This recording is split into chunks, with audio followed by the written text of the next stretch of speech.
Apa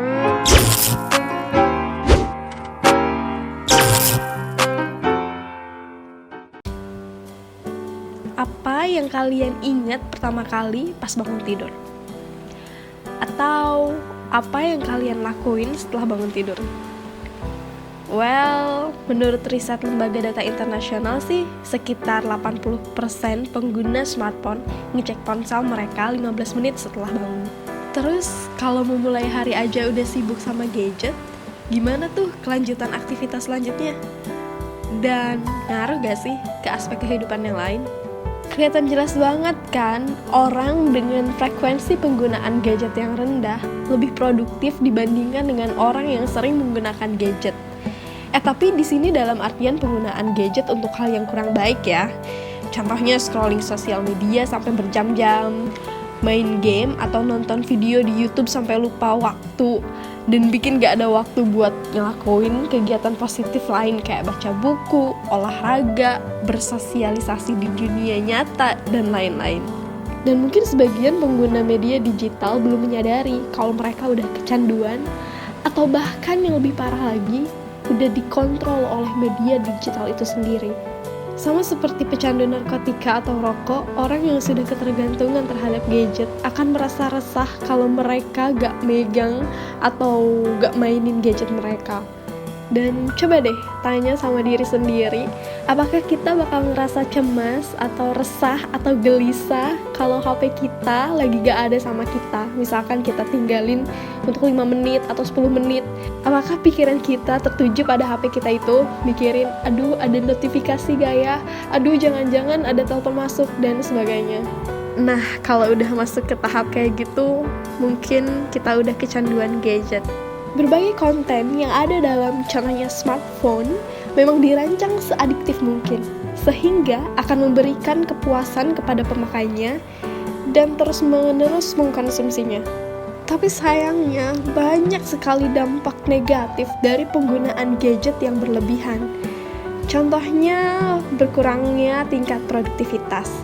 Karena bisa jadi sebagian besar waktu yang digunakan dalam sehari adalah untuk tenggelam dalam dunia maya, sehingga tingkat kefokusan di dunia nyata menjadi sangat rendah, dan tingkat produktivitas akan menurun, sehingga selalu merasa tidak punya cukup waktu dalam sehari. Saya pribadi juga pernah mengalami kecanduan terhadap gadget, dan banyak sekali beban mental yang saya alami. Tapi sekarang nggak lagi, karena saya udah tahu solusinya. Dan saya akan senang banget untuk ngebagiin ini ke kalian semua. Disimak ya.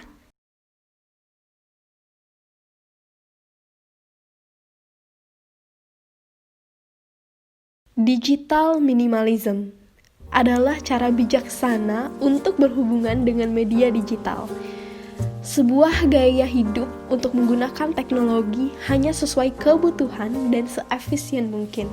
Nah, minimalis itu sendiri adalah sebuah gaya hidup, sebuah pilihan untuk membuat hidup menjadi lebih sederhana dan bernilai. Sederhana dan bernilai. Dan saya akan berikan beberapa tips yang juga saya lakukan dalam penerapan digital minimalism ini.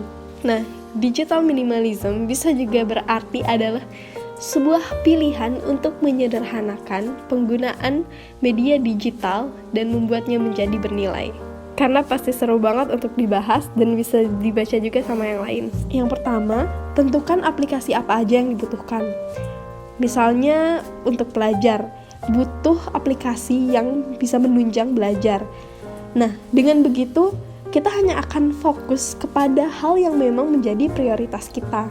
Nah, untuk yang kedua, kalau kalian suka bermain sosial media atau suka mencari informasi di sosial media, kalian juga bisa tentuin konten-konten apa aja yang ingin kalian konsumsi. Nah, yang ketiga yaitu waktu untuk membuka gadget atau login social media. Nah, saya sendiri punya jadwal tertentu untuk membuka gadget, kecuali kalau ada telepon mengenai pekerjaan atau informasi-informasi yang lain. Dan yang terakhir, tanyakan kepada diri sendiri, apakah tenggelam berlama-lama dalam media sosial atau menggunakan media digital akan membuat kita mencapai kepada tujuan kita atau tidak? Apakah dengan scrolling habits kita akan membuat kita menjadi pribadi yang lebih baik?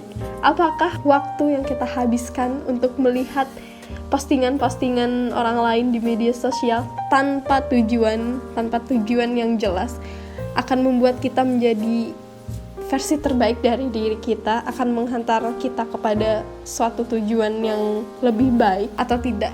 Karena why power itu juga penting. Tanyakan kepada diri kita sendiri, kenapa sih kita ingin menyederhanakan hidup kita, ingin menyederhanakan penggunaan media digital kita. Kalau kita sudah mengetahui tujuan tersebut, maka diri kita akan lebih terpacu untuk menerapkan gaya hidup digital minimalism ini.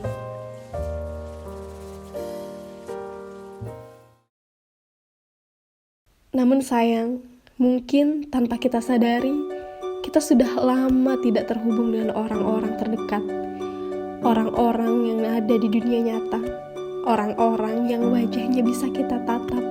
Karena bagaimanapun, emosi dan hubungan yang dibangun di dunia nyata akan terasa lebih kuat. Setelah menerapkan digital minimalism, waktu yang sebelumnya hanya terbuang untuk bersosial media, bisa saya pakai untuk membaca, membuat jurnal, berolahraga, atau hanya sekedar mengobrol sambil minum teh bersama orang-orang terdekat di rumah. Yuk menerapkan digital minimalism, menyederhanakan penggunaan media digital, dan membuat hidup jauh lebih bernilai.